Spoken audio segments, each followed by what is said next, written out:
Back in the early 2000s, during the 2003 to 2004 school year, our high school had a major problem with locker thefts. It wasn't just a few cases here and there. Almost everyone knew someone who'd had something stolen. The school's only response was to blame us, saying it happened because students shared their locker combinations. To make things worse, they charged $150 every time someone wanted to change their lock, even after theft. One day, my graphing calculator, a TI-86, went missing. That thing cost $150 back then, a small fortune for a student. I never gave out my locker combination to anyone, so I knew something shady was going on. Still, I had to pay another $150 to get the lock replaced. It felt like the school didn't care about stopping the thefts, just making money off us. Luckily, my dad had a friend, Detective Buddy, who decided to step in after hearing my story. He tried talking to the school to get security footage for the day my calculator was stolen. The principal brushed him off, saying it wasn't a real problem and that I must have given out my combination.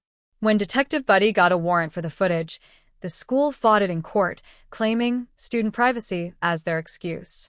That's when Detective Buddy came up with a plan that would expose the truth and bring the thieves to justice in a way no one saw coming.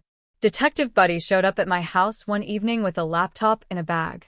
He handed it to me with a smirk and said, "Put this in your locker and tell everyone it's a brand new laptop." I was confused but agreed. The next day, I spread the word about my new laptop, knowing full well that it would paint a target on my locker. Just 3 days later, the laptop was gone, along with the bag, a bottle of Coke, and some random pens. I texted Detective Buddy to let him know. "Perfect," he replied. "You reported it to the police, by the way." I had no idea what he was planning, but I went about my day. The next morning, Detective Buddy showed up at school with 3 uniformed officers. They pulled a student named Dave out of class, along with his mom, who worked in the front office.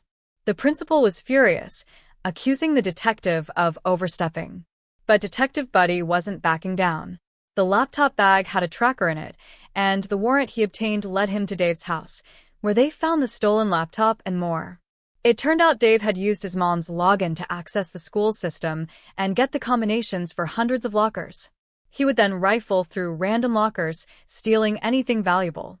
The evidence was overwhelming. To make things worse for Dave and his mom, Detective Buddy wasn't done. The next day, he set up a table and tent just outside school grounds with a sign that read, "If you had something stolen from your locker, come talk to me." By the end of the week, dozens of students came forward.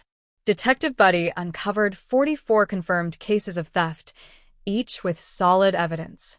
Among them were 9 felony-level thefts, with stolen goods totaling over $12,000 and 35 misdemeanor charges worth around $3,000. Dave and his mom were both arrested and charged, turning what seemed like petty thefts into one of the county's biggest crime stories in years. But the fallout didn't stop there. Angry parents, tired of paying the $150 lock-changing fees, joined forces to file a class action lawsuit against the school. They argued that the school ignored the theft problem, failed to investigate, and charged students for something beyond their control. Over 200 people joined the lawsuit. The school ended up paying $21,800 in refunds, plus legal fees, and the principal lost his job for his inaction. The criminal trial for Dave and his mom became the talk of the town. It was the kind of high-profile case you'd expect in a big city, not a quiet county like ours. Detective Buddy had built an airtight case. Dave was caught on security cameras opening over 20 lockers, and the stolen goods recovered from his house matched the reported thefts. His mom's involvement, using her job to give Dave access to sensitive information, made the situation even worse. The prosecutor offered them a plea deal: 10 years in prison for Dave, 5 in juvenile detention and 5 in adult prison, and 15 years for his mom. They refused, convinced they could beat the charges. It was a huge gamble and they lost. At trial, the jury didn't take long to decide. Dave received 9 years in prison, 1 for each felony theft, and 35 months of probation for the misdemeanors. His mom got 18 years behind bars and 6 years of probation. The judge made it clear he wasn't impressed by their actions or their refusal to take responsibility. What shocked everyone was how much evidence Detective Buddy had dug up. The stolen goods found in Dave's possession weren't just random items like calculators and jewelry. There were sentimental items too, things that could be traced back to the victims. Even worse, the judge pointed out that this was likely only a fraction of what they'd stolen. Many victims either didn't report their losses or had items that couldn't be recovered. The courtroom drama didn't end there.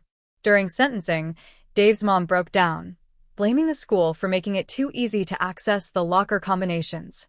The judge didn't buy it.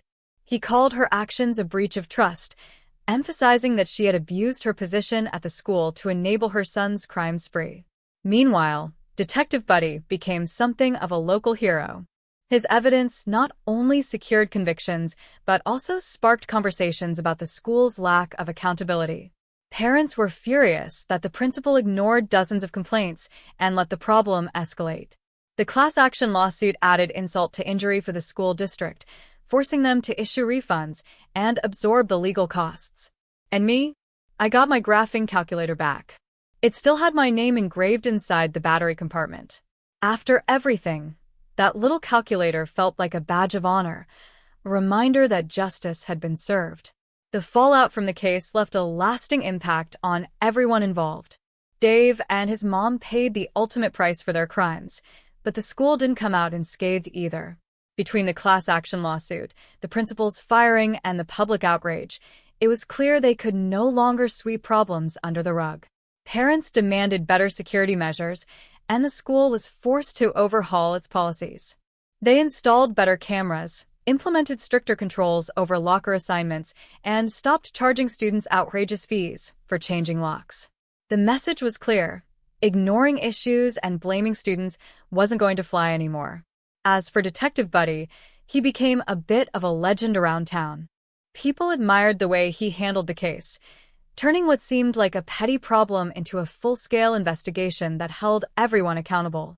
Looking back, it's crazy how much came out of one stolen calculator. That experience taught me a lot about how a small act of justice can spiral into something much bigger. It wasn't just about getting my calculator back. It was about uncovering a massive problem that no one else wanted to deal with. If there's one takeaway from all this, it's to speak up when something's wrong and fight for what's right.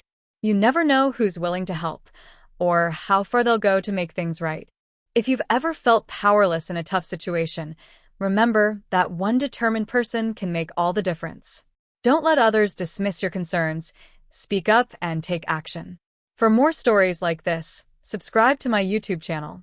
Let's keep sharing these wild tales and life lessons.